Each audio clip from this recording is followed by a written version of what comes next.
સૌથી પહેલાં તો આજે આપણા ઈષ્ટદેવ ભગવાન શ્રી રામચંદ્રજી મહારાજના પ્રાગટ્ય દિવસ છે, એટલે રામનવમીની સૌને હું શુભેચ્છાઓ પાઠવું છું. સૌને મારા જય સિયારામ.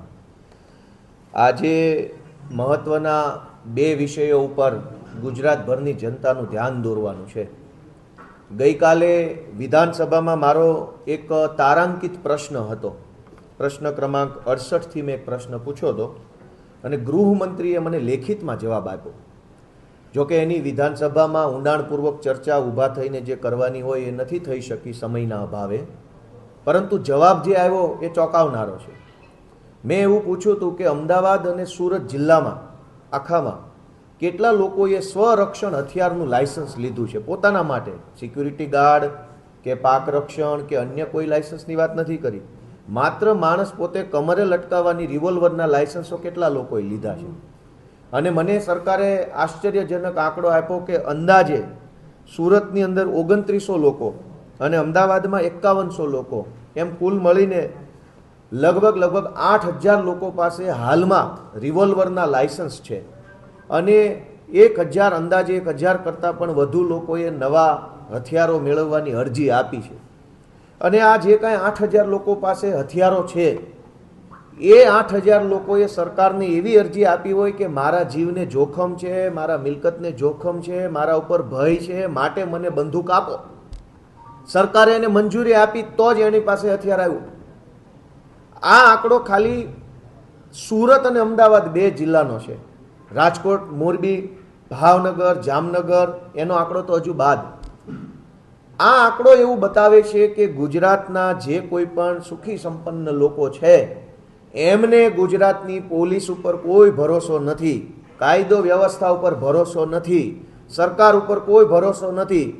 એમને પોતાના કમરે રહેલી રિવોલ્વર ઉપર જ ભરોસો છે. કેમ કે જો એમના ઉપર ગુંડાઓ, લુખ્ખાઓ, લફંગાઓ, બદમાશો કોઈ હુમલો કરશે તો પોલીસ કે સરકાર એમને નહીં બચાવે. એમને એટલે જ પોતે રિવોલ્વર રાખીને ફરે છે કે મારું રક્ષણ હું પોતે કરીશ, મને કોઈના પર ભરોસો નથી. અને જો સરકાર પણ એવું માનતી હોત કે લોકોની સુરક્ષાની જવાબદારી સરકારની છે, તમારે પોતે ચિંતા નથી કરવાની, તો સરકાર આ રિવોલ્વરના લાયસન્સ આપવાના બદલે વટથી એમ કહેત કે કોઈ જરૂર નથી લાયસન્સની, જાઓ બિંદાસ ફરો રાજકોટની, અમદાવાદની, સુરતની બજારમાં, કંઈ થાય તો અમારા ઇન્સ્પેક્ટરો બેઠા છે. પણ સરકારે બાંહેધરી આપવાના બદલે લાયસન્સ આપી દીધું કે તમે તમારું કરો પોતે. આ તો 8000 લોકો છે અને આ તો બે જિલ્લાના છે. મારું એવું માનવું છે કે ગુજરાતમાં લગભગ 1 લાખ લોકો અંદાજે રિવોલ્વરના લાયસન્સ લઈને ફરતા છે. મારો આવો અંદાજ છે, કદાચ આંકડો વધુ હોય અથવા ઓછો પણ હોય. પણ ગુજરાતમાં ગન કલ્ચર જેવું યુપી બિહારમાં ગન કલ્ચર છે કે દરેક માણસ કટ્ટા લઈને રખડે છે અને ગમે ત્યારે ભડાકા કરે. આ પરિસ્થિતિનું નિર્માણ કેમ થયું કે લોકોએ લાયસન્સો લઈને, હથિયારો લઈને ફરવું પડે છે? આટલી મોટી પોલીસ શેના માટે છે? તો આજે હું એ તમને બતાવવા આવ્યો છું કે પોલીસ લોકોના રક્ષણ માટે નથી, પોલીસ લોકોને સુરક્ષા આપવા માટે નથી. પોલીસનો આખા ગુજરાતમાં ઉપયોગ માત્ર અને માત્ર આમ આદમી પાર્ટીના નેતાઓને પકડવા, ધમકાવવા, ડરાવવા, જેલમાં પૂરવા, એમને જેલમાં પૂર્યા પછી પણ તકલીફો આપવા માટે આખા ગુજરાતમાં પોલીસનો ઉપયોગ થઈ રહ્યો છે. જનતાને ભગવાન ભરોસે છોડી દેવામાં આવી છે. જનતાનું જે થવું એ થાય, બુટલેગરો જે કરવું હોય તે કરે, ડ્રગ્સનું જે થવું એ થાય. પોલીસ આખા ગુજરાતમાં માત્ર એક જ કામ કે આમ આદમી પાર્ટીનો કાર્યકર નેતા હોય તો એને પકડીને જેલમાં પૂરો. ગઈ તારીખ 13મી માર્ચના રોજ સાબરકાંઠામાં અમારા આમ આદમી પાર્ટીના કાર્યકર્તાઓને ઘરે જઈને 3 કલાક સુધી સાબરકાંઠા પોલીસે ધમકી મારી, એના મોબાઈલ ચેક કર્યા, લેપટોપમાંથી ડેટા કાઢ્યો કે તમારા આમ આદમી પાર્ટીના ઉમેદવારો કોણ કોણ છે, સ્થાનિક સ્વરાજની ચૂંટણીમાં એનો ડેટા આપો. 13મી માર્ચે ધરમપુર પોલીસ દ્વારા પણ ધરમપુરની અંદર અમારા આમ આદમી પાર્ટીના જે હોદ્દેદારો છે એમના ઘરે જઈ એમના લેપટોપ, મોબાઈલ ચેક કર્યા અને કીધું કે તમારા ઉમેદવારોનો ડેટા અમને આપી દો, નહીંતર તમને અમે આમ તેમ કરી નાખીશું. 13મી માર્ચે વાંસદાની અંદર અને અમદાવાદમાં પણ અમદાવાદ પોલીસ ને વાંસદા પોલીસ દ્વારા અમારા કાર્યકર્તાઓને ધમકી મારવામાં આવી ઘરે જઈને, અને ત્યારબાદ પોલીસ સ્ટેશને લઈ જઈ 4 કલાક બેસાડી રાખવામાં આવ્યા અને કીધું કે આમ આદમી પાર્ટીનો બધો ડેટા અમને આપી દો. 14મી માર્ચે પાલનપુરની અંદર અમારા આમ આદમી પાર્ટીના જે હોદ્દેદારો છે એમના ઘરે જઈ પોલીસે એમનો પણ મોબાઈલ લઈ લીધો, ડેટા ચેક કર્યા અને તમારા ઉમેદવારોની યાદી અમને આપી દો. અને તમને અમે જેમ કહીએ એમ કરો, નહીંતર અમે તમને ખોટા કેસમાં ફિટ કરી દઈશું, એવી ધમકી મારી. 15મી માર્ચે સુરેન્દ્રનગર પોલીસે અને ચોટીલા પોલીસે સુરેન્દ્રનગર અને ચોટીલાની અંદર કાર્યકર્તાઓને પોલીસ સ્ટેશને બોલાવી ધાકધમકી કરી, ઘરે જઈને ધાકધમકી કરી. એમની પાસેથી પણ વિધાનસભા અને જે ડેટા છે કાર્યકર્તાઓનો, ઉમેદવારોનો ડેટા દાબ દબાણથી માંગવાની કોશિશ કરી.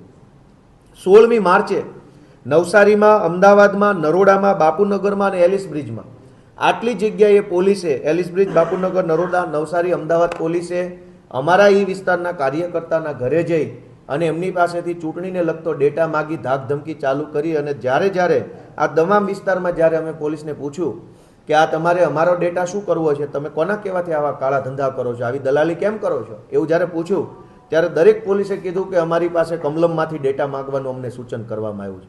આખા ગુજરાતની પોલીસનો ઉપયોગ માત્ર આમ આદમી પાર્ટીના નેતાઓની પાછળ થઈ રહ્યો છે. પબ્લિક રામ ભરોસે છે, પબ્લિક ભગવાન ભરોસે છે, એટલે પબ્લિક હથિયારોના લાયસન્સ કઢાવવા લાગી છે. આ પરિસ્થિતિ ગુજરાતની થઈ છે. 17 તારીખે મોડાસા પોલીસે અને 24 તારીખને રાત્રે 2 વાગે અમદાવાદની અંદર અમારા આગેવાન અમજદભાઈ છે, એમના ઘરે એસઓજી પોલીસ, મહિલા પોલીસ બધા ઘરમાં ઘૂસી ગયા અને સવાર સુધી ગાળીગલોચ કરીને એમની પાસેથી ડેટા કઢાવવાની કોશિશ કરી. આમ છેલ્લા 15 દિવસથી જોવો તો ગુજરાતના લગભગ જિલ્લા તાલુકાઓમાં એક સરખા પ્રકારે પોલીસે અમારા કાર્યકર્તાઓને પકડી, હેરાન કરી, ગાળીગલોચ કરી, ધાકધમકી કરી, ખોટી એફઆઈઆર કરી. આમ આદમી પાર્ટીના ઉમેદવારો કોણ છે સ્થાનિક સ્વરાજમાં, કોર્પોરેશનમાં, નગરપાલિકામાં, એનો ડેટા કઢાવવાની કોશિશ કરી અને કમલમ સુધી આ ડેટા પહોંચાડવા માટે દલાલો બની, ગુલામો બનીને કામ કર્યું છે.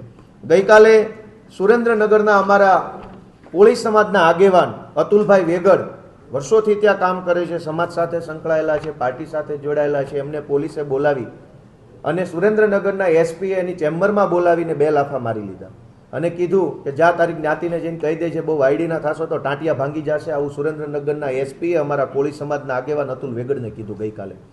એની સાથે સાથે અમારા લોહાણા સમાજના આગેવાન કમલેશભાઈ કોટેચા પણ ત્યાં કામ કરે છે.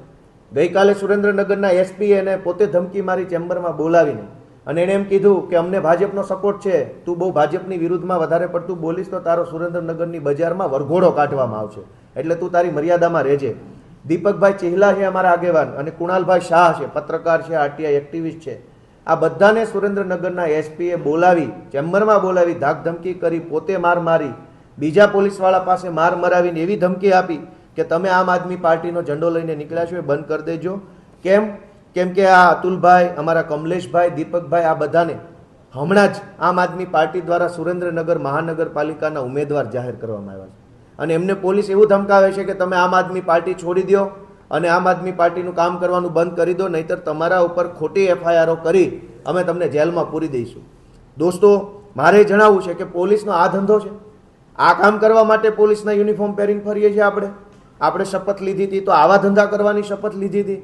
આખા ગુજરાતની પોલીસ અત્યારે જનતાને રામ ભરોસે મૂકી, જનતાને ગુંડાઓના હવાલે કરી દઈ, જનતાને બુટલેગર, માફિયા, તોડબાજોના હવાલે છોડી દઈ, માત્ર ને માત્ર એસપી, આઈજી લેવલના, ડીવાયએસપી લેવલના અનેક અધિકારીઓ માત્ર ને માત્ર રોજ જાગીને આમ આદમી પાર્ટીના કાર્યકર્તાઓની પાછળ પડ્યા છે. મેં તમને ડેટા આપ્યો અને જનતા હથિયાર લાયસન્સો લઈ રહી છે.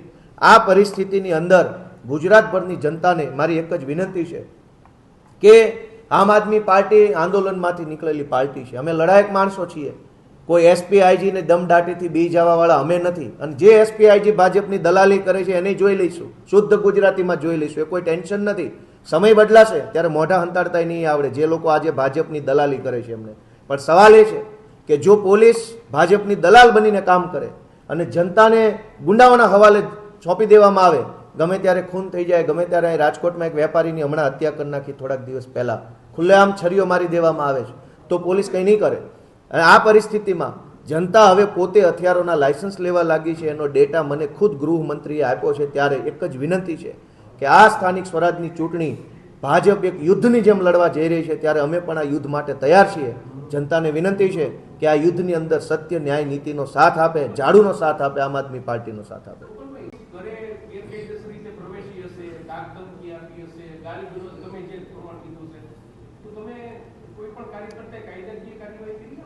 બધી જ જગ્યાએ અમે ફરિયાદ આપી છે, પણ અમારી ફરિયાદ ક્યાંય લેવામાં આવતી નથી. પોલીસે સ્પષ્ટ કીધું છે કે અમને ઉપરથી કમલમમાંથી ભાજપનો આદેશ છે કે આમ આદમી પાર્ટીના કાર્યકર્તાઓને ડરાવો ધમકાવો ને એના ઉમેદવારનો ડેટા કઢાવી લો. અમે ફરિયાદ આપીએ છીએ. હવે ચોરને જ તે ન્યાયની ફરિયાદ આપવાની. બિલકુલ કોર્ટે છે, એ ચાલુ છે પ્રોસેસ, એ કરશું. અમારા ધરમપુરમાં, વાંસદામાં, પાલનપુરમાં, સુરેન્દ્રનગર, ચોટીલા, નવસારી, નરોડા આટલી જગ્યાએ અમારા જે કંઈ કાર્યકર્તાઓને હેરાન કર્યા છે એમાં અમે પોલીસની વિરુદ્ધમાં ફરિયાદ આપવા માટે સૌથી પહેલાં પોલીસમાં રજૂઆત કરી છે. આગળના દિવસોમાં જો પોલીસ સ્ટેશનેથી વ્યાજબી જવાબ લેખિતમાં નહીં મળે તો અમે એના માટે કોર્ટમાં પણ જવાના, કેમ કે આ બધી જ ઘટના હજુ હમણાં જ બનેલી છે, ચાલુ જ છે. તમે હમણાં કીધું કે ગૃહમંત્રીએ મને ડેટા આપ્યો, એ ડેટા શેર કરો ને. બિલકુલ, મેં વોટ્સએપમાં નાખ્યા છે, બધાના વોટ્સએપમાં મળી જશે. કેટલા લાયસન્સ ઇસ્યુ થયા છે? અંદાજે 8,000 કરતાં વધુ લાયસન્સ 2 જિલ્લામાં છે અને 500 કરતાં પણ નવા લાયસન્સોની અરજીઓ થઈ છે, અને એ તો ખાલી 2 જિલ્લાનો આંકડો છે.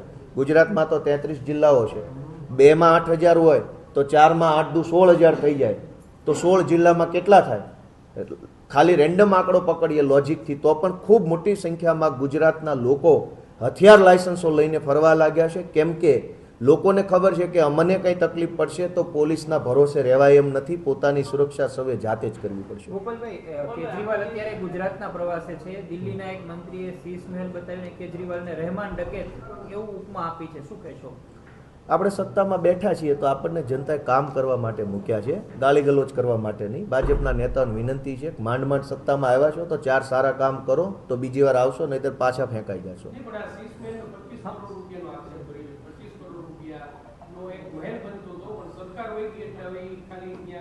પ્રદર્શની તરીકે વાર્તા છે ભાઈ.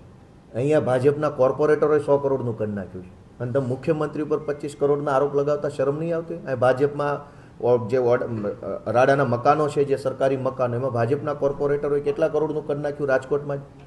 એ જ પાર્ટીના લોકો મુખ્યમંત્રી પર 25 કરોડનો આરોપ લગાવશે, શરમ આવી જોઈએ. રાજકોટ ભાજપના કોર્પોરેટરોને ખિસ્સા ખંખેરે તો 100-200 કરોડનો માલ કમાયા. ખાલી કોર્પોરેટર લેવલના માણસો 100-200 કરોડની કાળી કમાણી કરી લેતા હોય, મુખ્યમંત્રી પર 25 કરોડનો આરોપ લગાવતા હોય તો એનો મતલબ સમજી લો કે અરવિંદ કેજરીવાલ દેશના સૌથી કટ્ટર ઈમાનદાર વ્યક્તિ છે, હતા ને રહેશે. ને તો હવે તો કોર્ટમાંથી જજમેન્ટ આવેલું છે, કોર્ટે કહી દીધું કે નિર્દોષ માણસ છે, પછી ક્યાં કોઈ આરોપની વાત રહી? એમની રહેમાન ડકેત આ શબ્દ પ્રયોજવો, હવે જેણે પ્રયોજ્યો એ ભાઈ એના પોતાના પરિવારમાં જે રીતની એને પાલન પોષણ થયું હોય એ પ્રકારના શબ્દો વાપરે.